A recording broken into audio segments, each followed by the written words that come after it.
अस्सलाम वालेकुम students, welcome back to my channel maths engineer. आज हम एक्सरसाइज 2.4 को ही आगे बढ़ाएंगे और एक्सरसाइज 2.4 में हम सॉल्व करेंगे सिंप्लीफाई वाला क्वेश्चन। तो सिंप्लीफाई में मैंने पार्ट 3 चूज किया है। आपको अगर किसी भी पार्ट में प्रॉब्लम है तो प्लीज कमेंट में मेंशन कर दीजिए, उसको भी सॉल्व करके वीडियो अपलोड कर देंगे। तो इसमें मैंने चूज किया है ये वाला। अब इसकी कंसेप्ट आप पहले समझ लीजिए कि हम सिंप्लीफाई किसी भी चीज को कैसे कर सकते हैं। अगर इस तरह का सवाल आएगा तो पावर रूल या एक्सपोनेंट रूल के हिसाब से, तो सबसे पहला काम हमारा क्या होगा। फॉर एग्जांपल मैं आपको इसमें समझा देता हूं। एग्जांपल नंबर किसी भी एग्जांपल से, अगर दो चीजें हमारे पास होगी प्रोडक्ट में, for example x multiply x है, तो स्टूडेंट्स आपने नोट किया होगा, इसको हम डायरेक्टली लिख देते हैं x स्क्वायर। इस एक्स स्क्वायर की बेसिक क्या है, वो ये है कि कोई भी नंबर या कोई भी वेरिएबल अगर मल्टीप्लाई में हो, प्रोडक्ट रूल में हो, मल्टीप्लाई हो रहे हो, तो सिंपली हम उसके पावर को ऐड कर लेते हैं, तब ही हम यहां पर एक्स स्क्वायर लिखते हैं। कैसे? यहां पर x था 1, यहां पर था x1, तो ये एक्चुअली क्या हुआ, ये हुआ 1 + 1 which give us x square. एक और तरह से इसको हम कंसिडर कर लेते हैं। फॉर एग्जांपल यहां पर है एक्स स्क्वायर, हम एक्स स्क्वायर को मल्टीप्लाई कर रहे हैं एक्स से या x1 से या x क्यूब से, कोई भी आप कंसिडर कर लें। तो इसको अगर हम मल्टीप्लाई करेंगे तो हमने ये बात बोल दी है कि प्रोडक्ट रूल में हम पावर्स को ऐड करते हैं। तो यहां पर 2 है, यहां पर 3 है, तो सिंपली ये आएगा 2 + 3 और हमारे पास रिजल्ट में आएगा x × द पावर 5। ये हमारा प्रोडक्ट रूल है। इसमें हम इस तरह पावर्स को ऐड करेंगे। अच्छा, अब इसके उल्टा क्या होगा, क्वोशंट रूल, डिवाइड रूल या डिवीजन। अगर इन केस हम ऐसा कर लेते हैं कि x पावर 5 को डिवाइड कर रहे हैं x स्क्वायर से, x पावर 5 को हम डिवाइड कर रहे हैं x स्क्वायर से, तो ये कैसे होगा, इसको भी आप समझ लीजिए।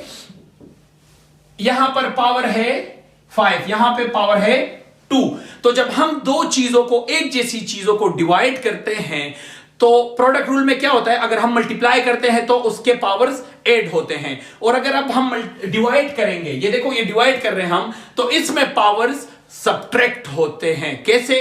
नोमिनेटर वाले पावर से डिनोमिनेटर वाला पावर सब्ट्रैक्ट होता है। आप यहां पे देख लीजिए, यहां पे x के ऊपर है पावर 5, नीचे है पावर 2, तो 5 से हम 2 को सब्ट्रैक्ट कर लेते हैं सिंपली, तो ये हो जाएगा 5 - 2 और ये हमें देगा x3।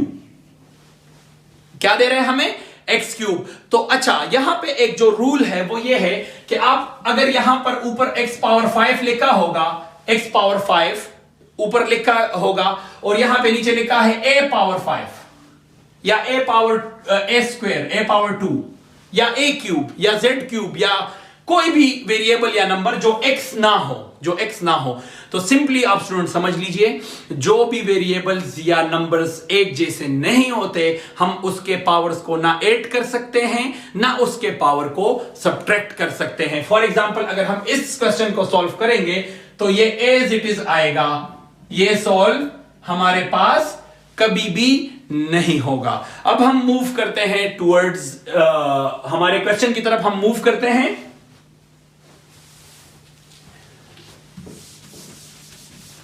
ये देख लीजिए, यहां पर हमारे पास है a + b whole square dot c + d whole cube into that whole cube है, और नीचे भी a + b into c + d whole square है। तो आप इसको देख लीजिए, ये सॉल्व कैसे करेंगे। सबसे पहले इस वाले क्यूब को जो ब्रैकेट से बाहर है उसको एज इट इज आप छोड़ दें। सबसे पहले हम अंदर का काम करेंगे। तो आप अगर गौर से देखेंगे तो यहां पर a + b का पावर है 2 मतलब स्क्वायर, और नीचे a + b का पावर है 1 मतलब 1। तो ये दोनों क्वोशंट रूल में है, डिवाइड में है और एक जैसे हैं। यहां पर c + d भी है, पर मैं a + b के साथ c + d को कंसिडर नहीं कर रहा हूं, मैं a + b के साथ a + b को ही कंसिडर कर रहा हूं। तो आपको मैंने बताया कि एक जैसी चीजों को हम प्रोडक्ट रूल में मल्टीप्लाई करेंगे और उसके पावर को ऐड किया जाएगा, और डिवीजन रूल में उसको सब्ट्रैक्ट करेंगे और उसके पावर माइनस हो जाएंगे। तो यहां पर a + b होल स्क्वायर है, और यहां पर a प्लस बी पावर 1 है। जहां कुछ भी पावर नहीं होता वहां पर पावर 1 होता है, आपको पता ही है। तो हम क्या करते हैं, सिंपली इसको सब्ट्रैक्ट कर लेते हैं। तो ये हो जाएगा a प्लस बी, ऊपर स्क्वायर है तो ऊपर से नॉमिनेटर से डिनोमिनेटर का पावर हम सब्ट्रैक्ट कर लेते हैं। तो ऊपर 2 था, मैंने उससे 1 सब्ट्रैक्ट कर लिया है।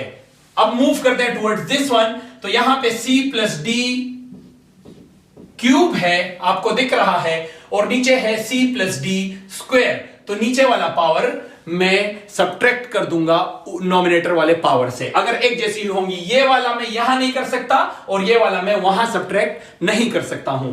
अच्छा, अब इस पे हमारे पास होल क्यूब भी बन रहा है, तो वो होल क्यूब को एज इट इज आप छोड़ दें। यहां पे नेक्स्ट क्या होगा, 2 - 1 = 1, तो ये हो जाएगा a plus b whole cube, sorry a plus B.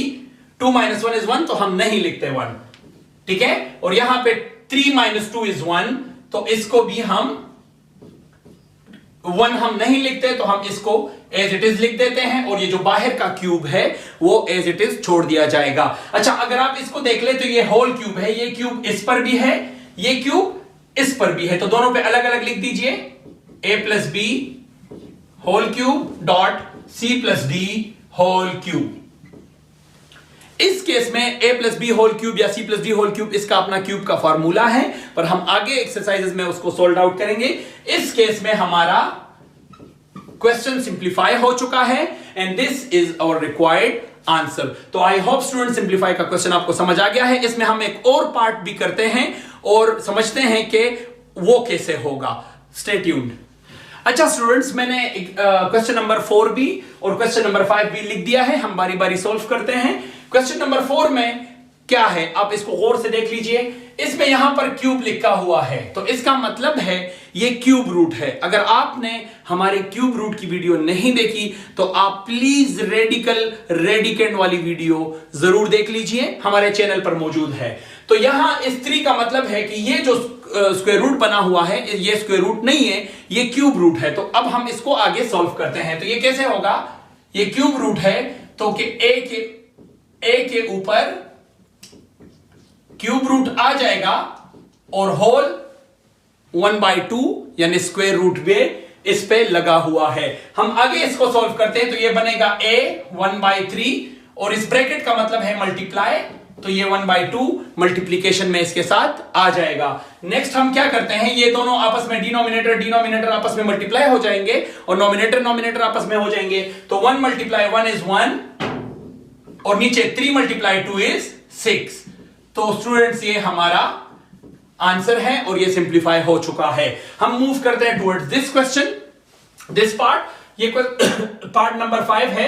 आप इसको देख ले, 2 चीजें रूट में मौजूद हैं, एक के ऊपर है 5, एक के ऊपर है 4 और इसके ऊपर है 5th रूट और इसके ऊपर है 4th रूट। तो ये कैसे सोल्व आउट होगा, सबसे पहले x³ को x5 को आप ऐसे लिख दें और इसके ऊपर 5th रूट लिख दें, और इसके बाद x4 को आप ऐसे ही लिख दें और इसके बाद 4th रूट आप एज इट इज लिख दें। जैसे ये 1/5 का मतलब है 5th रूट। अगेन आपको कह रहा हूं, अगर आपने 5th रूट, 4th रूट या क्यूब रूट या स्क्वायर रूट का कंसेप्ट नहीं पता तो आप प्लीज रेडिकल या रेडिकेंड वाली वीडियो जरूर देख लीजिए। तो आप यहां पर देखें, इन दोनों के बीच में भी सिमिलरली ब्रैकेट है और ब्रैकेट का मतलब है मल्टीप्लाई। तो आप इसको ऐसे लिख दीजिए, x5 × 1/5, x4 × 1/4, ठीक है। और ये 5 और 5 आप एक दूसरे के साथ कट रहे हैं, ये देखो ये भी कट रहा है, तो यहां पे x1 रह जाएगा। तो x1 हम नहीं मेंशन करते, फिर भी मैं यहां पे आपकी आसानी के लिए लिख देता हूं, और यहां पर भी x1 रह जाएगा। 4 और 4 कट गए तो x1 रह गया हमारे पास। तो आपको मैंने बताया है कि जब भी हम कोई चीज, एक जैसी चीज हो और हम उसको मल्टीप्लाई करते हैं, ये देखें इनके बीच में डॉट मौजूद है, यानी ये डॉट प्रोडक्ट यानी मल्टीप्लाई में है। तो जब हम इसको मल्टीप्लाई करेंगे x और x को, तो इसके पावर ऐड होंगे। तो ये कैसे ऐड होंगे आप देख लीजिए, x1 + 1 1 + 1 which will give us x²। तो आई होप स्टूडेंट्स कि आपको हमारी वीडियो पसंद आई है और आपको अच्छे से ये चीजें समझ आ चुकी है। अगर कहीं और किसी और क्वेश्चन में प्रॉब्लम है तो प्लीज कमेंट में मेंशन कर दीजिए। मजीद ऐसी अच्छी और इंफॉर्मेटिव वीडियोस देखने के लिए हमारे चैनल मैथ्स इंजीनियर को लाइक, शेयर एंड सब्सक्राइब कर दीजिए और बेल के आइकन को प्रेस करना ना भूलिए। Thank you so much.